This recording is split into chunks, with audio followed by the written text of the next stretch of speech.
겠습니다. 우리 아픔에 공감하시는 하나님, 우리 옛사람에게 이렇게 인사합시다. 하나님은 당신의 아픔을 공감하십니다.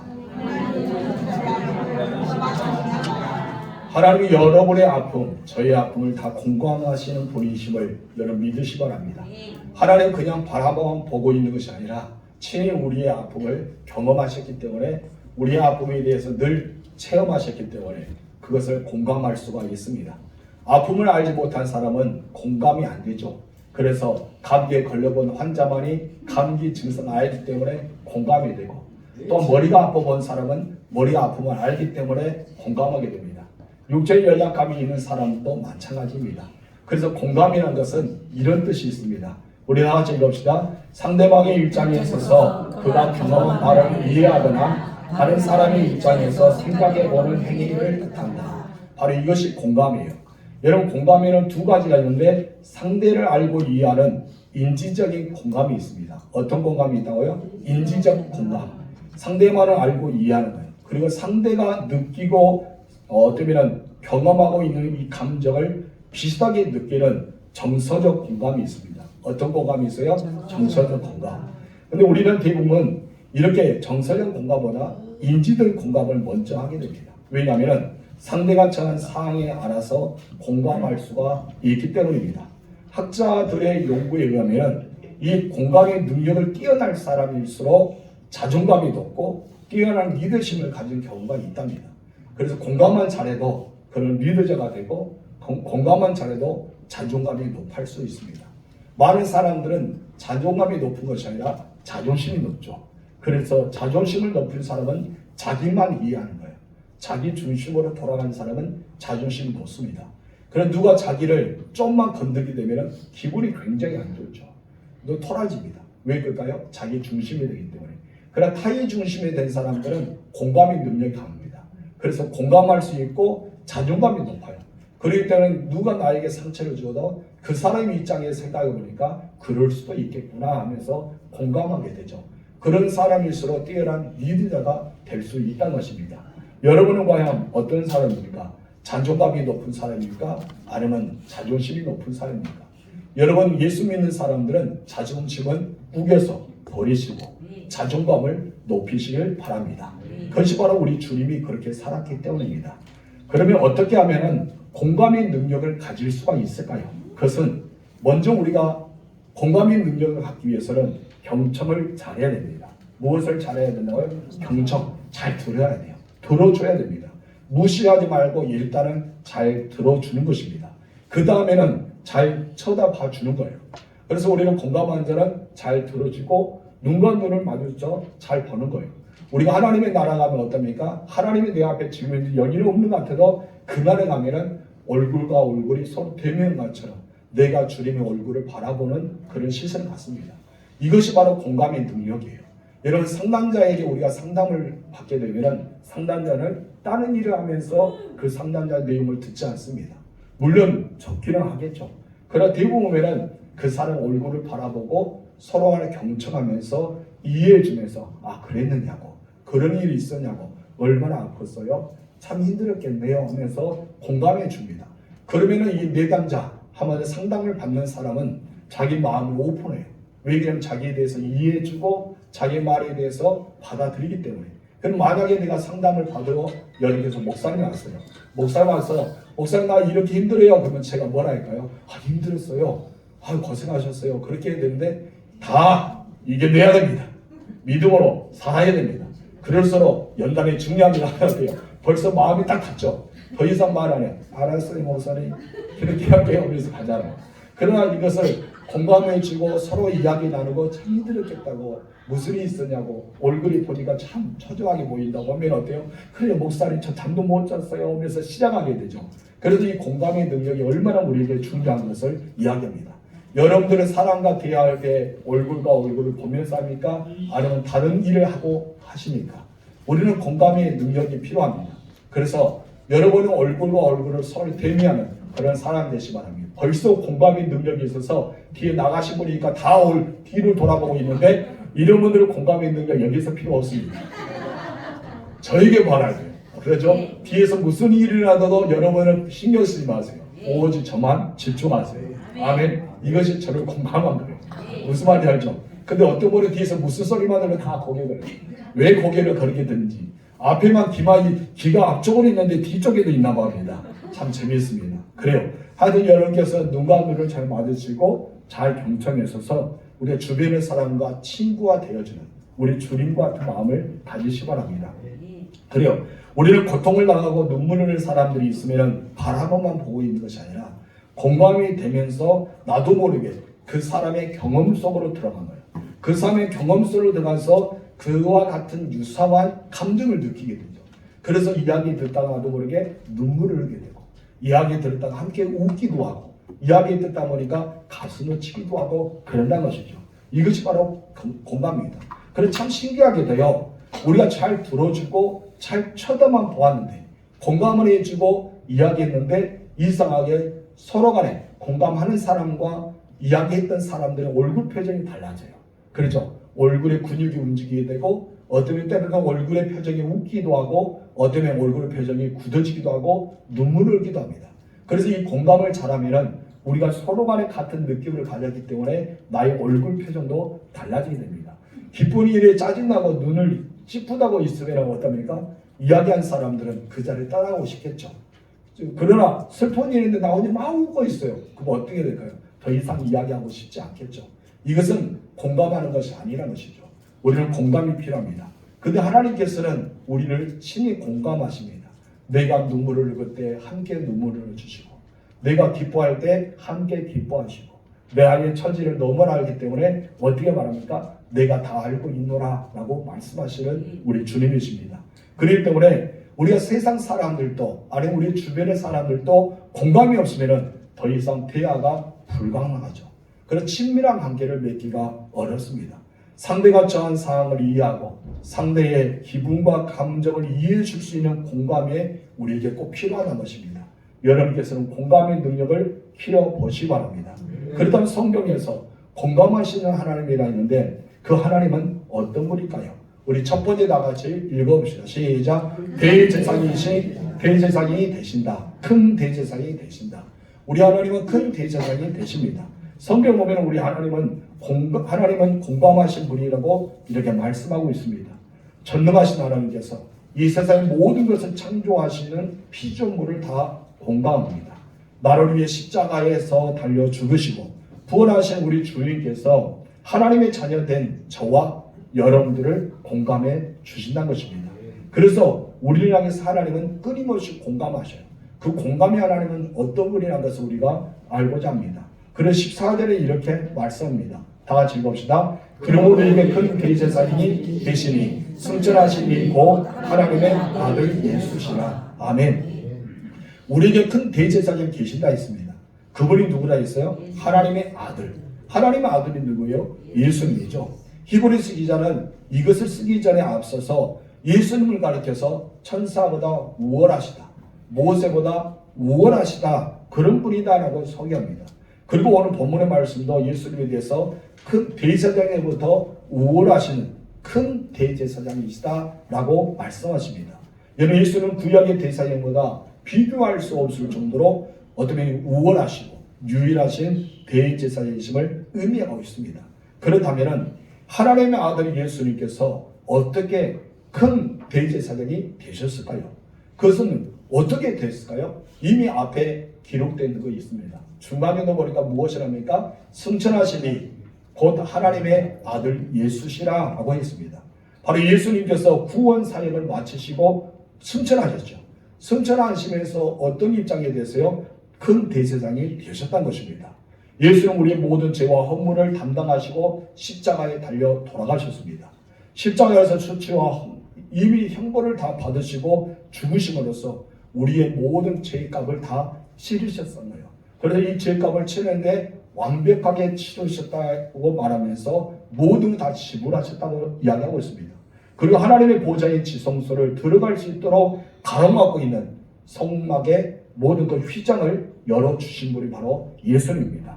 언제 열어주셨습니까? 우리 마태복음 27장 51절 보겠습니다. 시작. 위에 성소 휘장이 위로부터 아래까지 찢어져 둘이 되고, 이 말씀 예수님 십자가에 죽으시는 바로 그때 위로부터 아래까지 찢어졌다고 이야기하고 있습니다.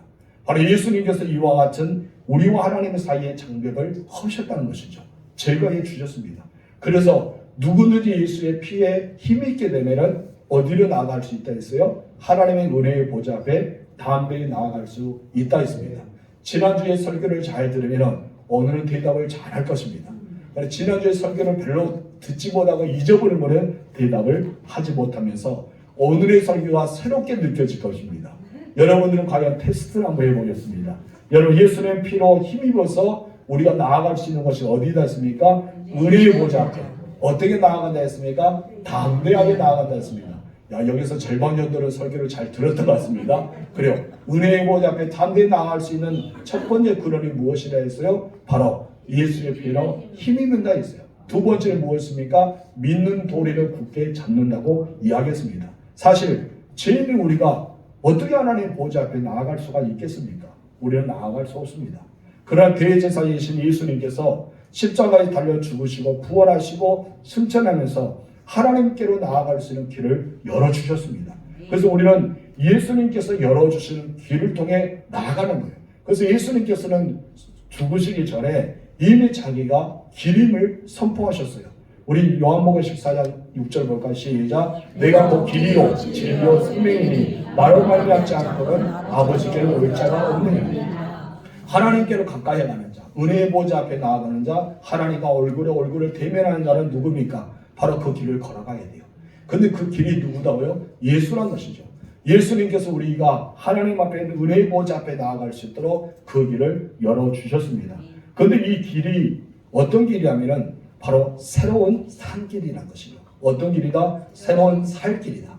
내가 살 수 있는 길을 열어주시는데 그것이 바로 새롭다라고 이야기합니다. 우리 히브리서 볼까요? 10장 19절 20절 시작. 그러므로 형제들아 우리가 예수님의 피를 힘입어 성소에 들어갈 담력을 얻는. 여기서 성소에 들어가면 무엇입니까? 은혜의 보좌 앞이죠. 하나님의 은혜의 보좌 앞에 나아갈 수 있는 담력, 담대함으로 나아갈 수 있는 힘을 얻었다는 것이죠. 그 길은 우리를 위하여 휘장 가운데 열어 놓으신. 먼저 이 장에 찢어졌어요. 예수님이 죽으심으로. 어떻게 죽으셨어요? 다 이루셨다 하면 죽으셨잖아요. 그때 휘장이 찢어졌습니다. 위에서 아래까지 열어주셨잖아요. 그 길은 어떤 길입니까? 새로운 사는 길이요. 또한 휘장은 곧 그의 육체입니다. 우리 주님께서 이 장을 찢으면서 우리가 살아갈 수 있는 새로운 길을 열어주셨다는 것입니다. 그뿐 아닙니다. 예수님이 십자가에서 한목제물로 죽으심으로 단번에 영원한 속죄를 이루셨습니다. 히브리서 9장 12절 보겠습니다. 시작. 오직 자기 피로 영원한 속죄를 이루사 단번에 성소에 들어가셨느니라. 아멘. 우리는 단번에 한 번 계속해서 반복적으로 죄를 범한 것이 아닙니다. 날마다 우리는 계속해서 어떤 그런 제사를 범한 것이 아니라는 것이죠. 구약시대는 죄를 지을 때마다 반복해서 진심을 담아서 제사를 드렸습니다. 그런데 대제사장이신 예수님께서 십자가에 달려 죽으심으로써 단번에 영원한 효과를 가질 수 있는 완전한 제사를 치르셨다는 것입니다. 이것이 무엇입니까? 복음입니다. 바로 나를 위해 예수님이 십자가를 돌아가시고 나의 모든 죄를 위해서 흠없는 어린 양이 되어서 죽으심으로써 우리가 완전한 죄의 값을 치르게 됐다는 것을 말씀합니다. 그렇기 때문에 예수님 그리스도는 구약의 대제사장들과 비교할 수 있다? 없다. 예수님은 크고 유일한 바로 대제사장이심을 선포하고 있습니다. 그분은 어떤 분일까요? 바로 우리에게 신의 대제사장이 되신 분은 누구일까요? 우리 두 번째 나같이 읽읍시다. 시작. 공감하시는 하나님 되신다. 그분이 누구다고요? 공감하시다. 누구를 공감해 주셔요? 저와 여러분들 공감합니다. 맞습니다. 우리에게 있는 대제사장은 우리의 연약함과 우리의 아픔에 대한 것을 공감하십니다. 그래서 15절 3번에 이렇게 말하죠. 다 같이 읽읍시다. 시작. 우리에게 있는 대제사장은 우리의 연약함을 동정하지 못하시니가 아니요. 여기서는 부정이 부정을 말하고 있어요. 부정이 부정을 말하고 있는데 이 부정은 부정을 말할 때 무엇이 됩니까? 긍정이 되는 거예요. 그래서 여기서 말한 것은 우리에게 있는 대제사장은 우리의 연약함을 동정하지 못하실 이가 아니다라고. 동정하지가 부정이죠. 못하실 이도 부정이다. 그 뒤에는 무엇입니까? 긍정합니다. 아니다 것이요. 그럼 이것을 쉽게 말하면 어떻습니까? 우리의 연약함을 동정하신 분이다. 이렇게 쓰면 얼마나 좋을까요? 히브리 기자가 말을 꼬이해서 쓰게 돼요. 그래도 동정하지 못하실 이가 아니요 라고 말하는 것은 동정한다라고 쉽게 설명하면 좋을 텐데 부정과 뒤에 긍정은 나옵니다. 그래서 부정은 바로 긍정을 가리키고 있습니다. 그래서 우리는 여러분께서 정말 기쁘지 아니하시죠? 기쁨이니까 하면서 이사이 코에서 이야기하잖아요. 그 코에서 이야기하는 것 같다는 것이죠. 우리 연약함을 동정하지 못한 이유가 아니라는 것은 우리 제자자는 우리의 연약함을 어떠하신 분이다? 동정하신 분이시다 라는 것을 말합니다. 여기 동정은 국률한 마음으로 공감한다는 뜻을 가지고 있습니다. 그래서 우리의 예수님께서는 우리 연약해서 넘어지고 쓰러지고 내가 고난당하고 역경 속에 힘들어가고 있는 모습을 그냥 바라만 보고 계신 분이 아니죠. 그럼 무엇입니까? 하늘에서 우리를 위해서 크게 간구하고 계시고 우리의 아픔을 못 본 채 그냥 지난 것이 아니라 함께 느끼고 살아가는 것이죠. 머리 위의 발자국에 대한 예를 알 것입니다. 우리 주님께서 험악한 길을 걸 때 어떠합니까? 발자국이 한 발자국밖에 없었어요. 근데 이 사람이 외칩니다. 왜 나가 힘들 때 주님 어디 계십니까? 라고 할 때 예수님께서 무엇입니까? 그 가시밭에, 그 돌밭에, 그 비탈길에 내가 너를 업고 그 길을 가노라. 우리 주님의 친히 오셔서 우리를 공감해 주시고 동정해 주셨던 것을 보게 됩니다. 여러분 이 사실을 믿으십니까? 내 주변의 사람들이 내가 처한 형편과 상황을 알고 나를 이해해 줄 때 내 마음은 어떠합니까? 우리 마음 그래도 평안함의 위로를 받게 됩니다. 세상에 어떤 임금들이, 세상에 어떤 사람들이, 위증자들이 여러분에 와서 여러 연약함과 아픔을 보면서 눈물을 흘려주겠습니까? 그럼 우리 주님께서는 여러분의 상황을 다 보고 계십니다. 그리고 여러분의 상황을 다 알고 계십니다. 그래서 여러분에게 알고 있는 것을 끝난 것이 아니라 찾아오셔서 공감해 주신 거예요. 그래서 성령님은 위로의 하나님이라 라고 하셨잖아요. 그 위로의 하나님께서 우리 가운데 오셔서 위로해 주시는 것입니다. 여러분 전능하신 하나님께서 이렇게 자고 볼짝거리 없는 우리들을 친히 찾아오셔서 연약함을 알아주시고 우리 아픔을 동정해 주시는 이유가 무엇일까요? 그 이유가 있어야 되죠. 왜 하나님께서 우리를 동정할까요? 이 예수님께서 우리에 대해서 알고 있다고 우리 눈물을 닦아주시고 우리를 안아주시고 우리의 마음을 위로해 주실까요? 그 이유가 있다는 것이죠. 첫 번째 이유가 무엇일까요? 다 같이 읽어보세요. 시작. 맺어진 관계 때문이다. 어떤 관계입니까? 맺어진다. 하나님과 나와 맺어지는 관계 때문이라는 것이죠. 우리는 예수 믿기 전에 어떤 상태였습니까? 바로 이 하나님과 온수된 상태였어요. 우리는 제일 종이 되었고 또한 세상의 풍족을 따르는 사람이었습니다. 그래서 본질상 하나님의 진노를 피할 수 없는 사람이었던 것이죠. 이에 대해서 사도 바울은 에베소서 2장 3절에서 이렇게 말합니다. 다 같이 시작. 전에는 우리도 다 그 가운데서 우리 육체의 욕심을 따라 지내며 육체와 마음에 원하는 것을 하여 다른 이들과 같이 본질상 진노의 자녀였더니 이제 우리는 하나님과 관계가 없는 사람이었어요. 근데 예수를 믿고 나니까 예수님 믿음으로써 우리가 달라집니다. 신분이 달라지고 정체성이 달라졌습니다. 여러분 예수 믿기 전에는 하나님과 관계가 없었어요. 진노의 자녀들, 죄의 종들, 우리는 그런 사람들이었던 것이죠. 근데 예수 믿고 나니까 우리는 어떻게 됩니까? 하나님이 나의 아버지가 되십니다. 나는 그분의 자녀가 됩니다. 하나님은 내 인생의 주인이 되고 우리는 그분의 종이 되는 것입니다. 하나님이 내 인생의 목자가 되시면 우리는 그분의 양이 되는 것입니다. 하나님 우리의 신랑이 되시면 우리는 그분의 사랑받는 뭐가 되는 거예요? 신부가 되신 거예요. 이만큼 엄청나게 달라져요. 이것을 가르쳐 무엇입니까? 관계랍니다. 하나님과 나의 관계를 맺었어요. 누구 때문에? 예수님 때문에. 예수님의 길을 열어주셨기 때문에 우리가 하나님과 관계를 맺어진 거예요. 그래서 성경에서는 하나님과 우리의 사이의 관계를 그냥 과정으로 여기지 않고 실제로 여깁니다. 하나님의 관계를 실제예요. 여러분께서 부부의 관계가 여러분 결혼했다면 어떤 것입니까? 실제로 관계를 맺어요. 그냥 말로 구두로서 당신은 나와 결혼했기, 당신은 나를 그냥 부부로 생각해봐 라는 것이 아니잖아요. 우리는 결혼하게 되면 함께 살고 함께 울고 함께 웃고 우리는 험악한 인생을 함께 걸어가는 부부를 맺었습니다. 왜 그것을 맺게 됐을까요? 관계 때문입니다. 부부의 관계 때문에. 여러분 그러기 때문에 우리는 남편이 아내의 아다타가 아니고 아내가 남편의 아다타가 아니죠. 그럼 무엇입니까? 바로 실제란 것입니다. 남편이 필요하고 아내가 필요하는 그리고 자녀가 필요하고 부모가 필요하는 함께하고 있는 것을 보게 됩니다. 그래서 가족은 함께 먹기도 하고 함께 여행 가기도 하고 함께 기도를 나누기도 하고 함께 속상한 일을 나누기도 하고 함께 기쁜 일을 나눕니다. 그러면서 함께 울어주기도 하고 함께 웃어주기도 하고 함께 축하해주기도 하고 함께 격려해주기도 하죠. 왜 그럽니까? 가족이라는 관계를 맺고 있기 때문입니다. 그러잖아요. 우리 자녀들이 또 자녀를 낳아왔어요. 그 자녀들의 손지들, 여러분의 손녀와 손자들이 이제 말문이 처음으로 열립니다. 처음으로 열려서 여러분을 바라보면서 할아버지, 할머니라는 소리를 딱 냈다. 어떡할까요? 너무나 좋죠. 세상에 바꿀 수 없는 엄청납니다. 그때 여러분께서 지갑이 열려집니다. 그렇죠? 그래서 막 용돈 주고 싶죠. 맛있는 거 사달라고. 왜 그럴까요? 관계 때문에. 여러분 전혀 나와 관계없는 사람이 그 어린아이가 나에게 할아버지 할머니 하면은 그냥 아우 너 똑똑하다 하고 지나칠 거예요. 근데 우리의 손지가 우리의 손자가 그런 말을 하게 되면 어떻습니까? 나도 모르게 웃어져요. 기뻐합니다. 이상하게 다른 사람에게 이렇게 안길 때는 막 눈물 흐르는데 할아버지 할머니 품에 딱 안기면 아이들이 울지 않고 뻥글뻥글 웃고 있어요. 그럼 어떡합니까? 야 네가 혈육보다 정말 피가 진하다는데 어떻게 나를 알고 이렇게 웃어주면서 혼자 상상하고 기뻐하지 않습니까? 이 모든 것이 무엇 때문이라고요? 관계 때문에. 하나님과 나의 관계 때문에 우리는 관계가 맺어지기 때문에 우리가 정말 하나님께서 나의 그 모든 상황을 알고 계시단 것입니다. 여러분 우리가 예수 믿었을 때 주님이 우리 안에 들어오셨습니다.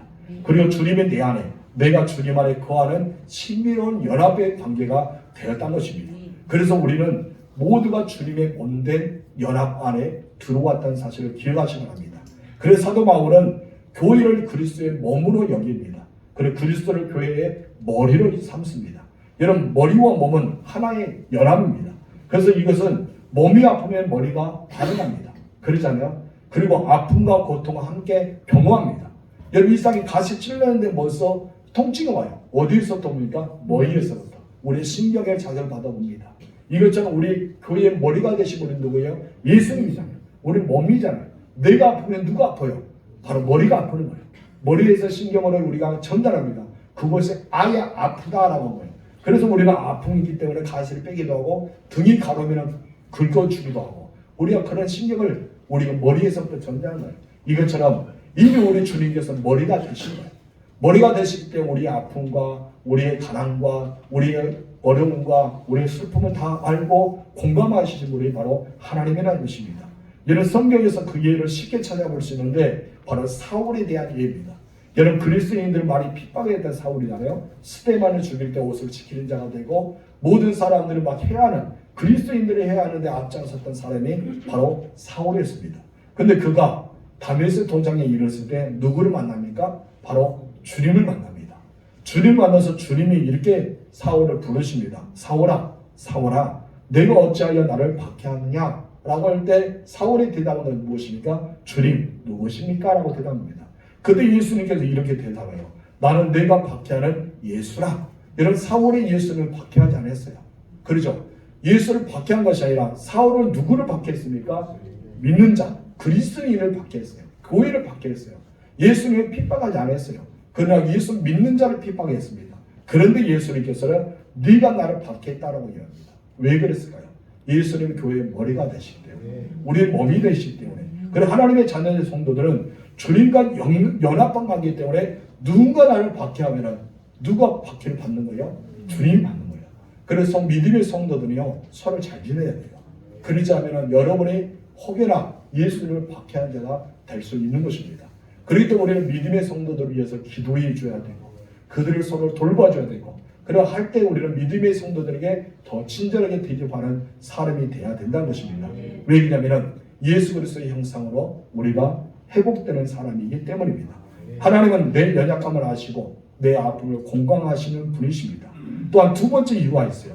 왜 공감하실까요? 다 같이 읽읍시다. 시작. 주님이 모든 연약함을 친히 경험하셨기 때문이다. 주님이 어떻게 하셨다? 경험하셨다. 무엇을? 내 연약함과 내 아픔을 친히 경험하셨다는 것이죠. 5절 중간 15절 중간 보겠습니다. 시작. 모든 일 우리가 똑같이 시험을 받으신 이로되 죄는 없으시니라. 큰 대제사장이신 예수님께서 인간의 몸으로 입고 이 땅에 오셨습니다. 그리고 이 안에 당하는 모든 고통을 다 당하셨습니다. 고난도 당하시고 시험도 받으셨죠. 예수는 죄가 없음에도 불구하고 우리가 당하는 모든 시험과 고난과 고통을 친히 겪으셨습니다. 그래서 예수님은 가난한 목소리로 태어나서 여러분 천대에 받는 일도 하셨습니다. 그래서 여러분 주변에 많은 사람이 예수님이 공생에 살아갈 때 무엇입니까? 가난 이 나사렛에서 무슨 선한 것이 날 수가 있느냐라고 하면서 사람들에게 무시당하기도 하셨습니다. 게다가 자기를 따르는 사랑하는 제자들이 예수님 십자가상 앞에서 모두가 예수를 배반하고 떠나버리는 아픔도 경험하셨습니다. 십자가를 마다하지 않고 달릴 때는 벌거벗은 채 수치와 조롱을 받으시고 따귀와 침뱉음을 당하셨습니다. 여러분 사탄으로부터 물질과 명예와 권력에 대한 시험까지도 받으셨습니다.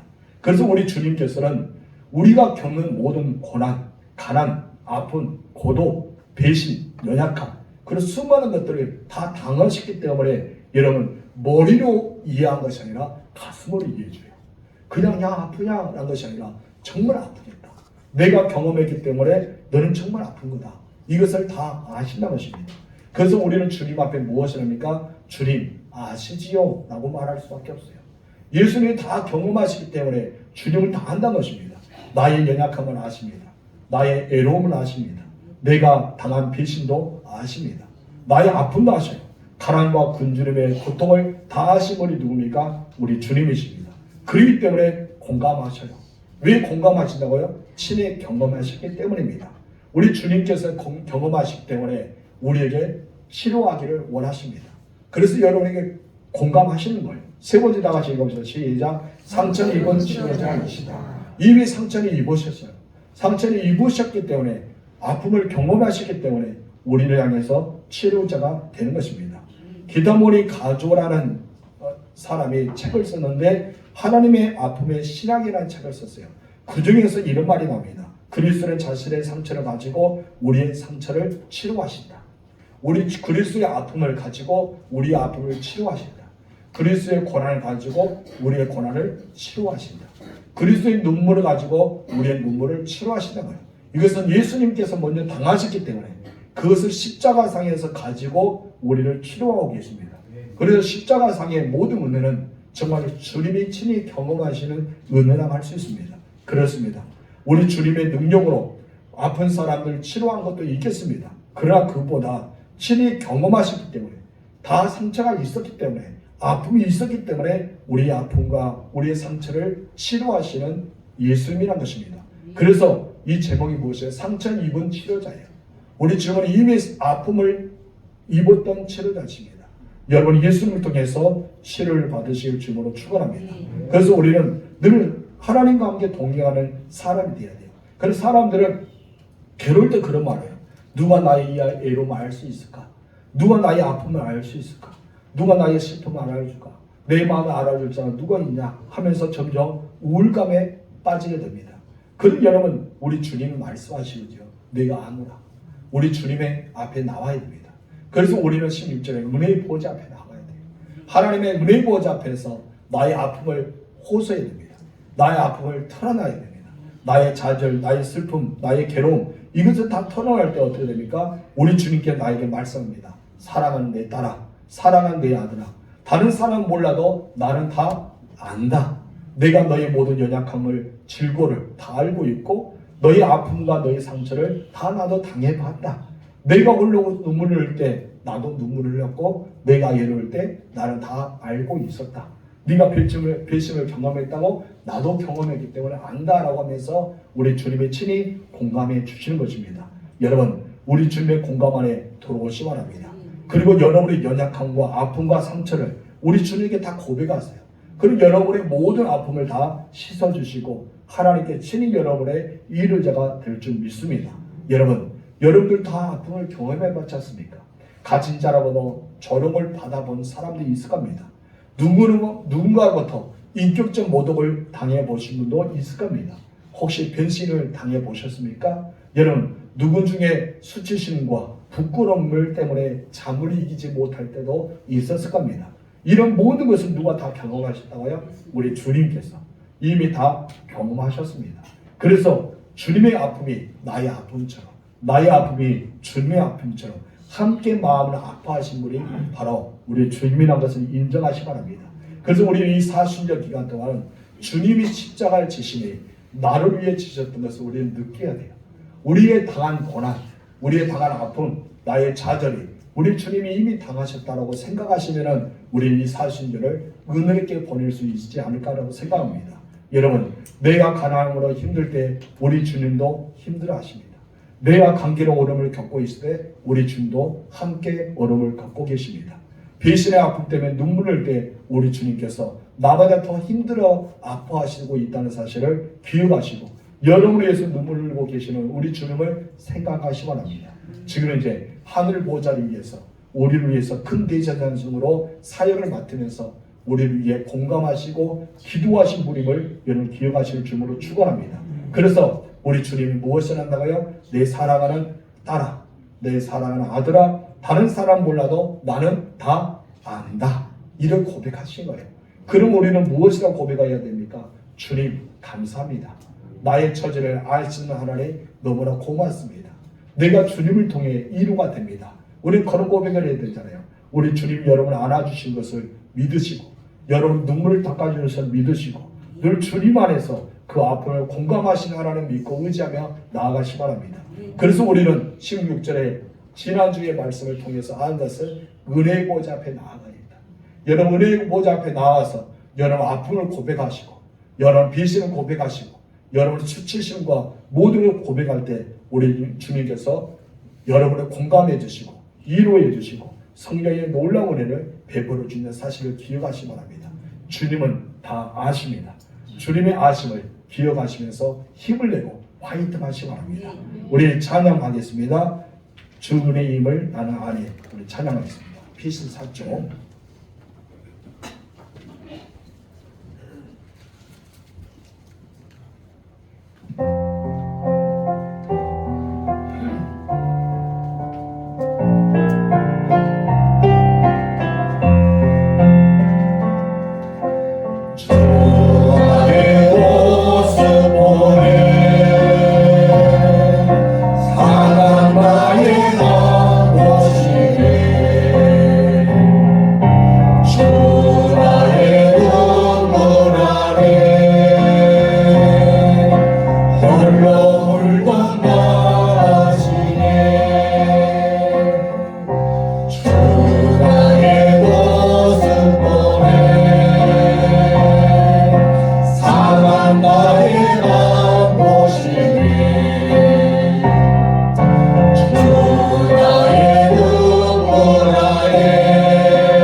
살아가면서 아픔과 애로움과 슬픔 때문에 누가 나의 마음을 알아줄까? 점점 우울하고 여러분 잠을 못 이룰 때가 있습니까? 그때 여러분께서 은혜의 보호자를 생각해야 됩니다. 하나님께서 예수를 이 땅에 보내시고 우리를 위해서 십자가에 달려 죽으실 때 하나님께서는 그 모든 휘장을 찢으셔서 누구든 예수 믿는 자만이 그 길을 열어주셔서 하나님의 은혜의 보좌 앞에 나오게 하셨습니다. 그 은혜의 보좌 앞에만 나온 것이 아니라 하나님께서 친히 예수를 통해 경험하게 하셨고 우리의 애로움과 우리의 괴로움과 우리의 슬픔과 우리의 그 아픔을 다 하신다고 이야기하고 계십니다. 오늘 여러분께서 그것을 아시고 우리 주님 앞에 털어놓으실 때 우리 주님께서 사랑하는 내 딸아, 사랑하는 내 아들아, 다른 사람 몰라도 나는 안다라고 고백하는 그 은혜를 경험하는 이 시간 되시 바랍니다. 우리 나가서 주여 한번 부르고 기도하겠습니다. 주여.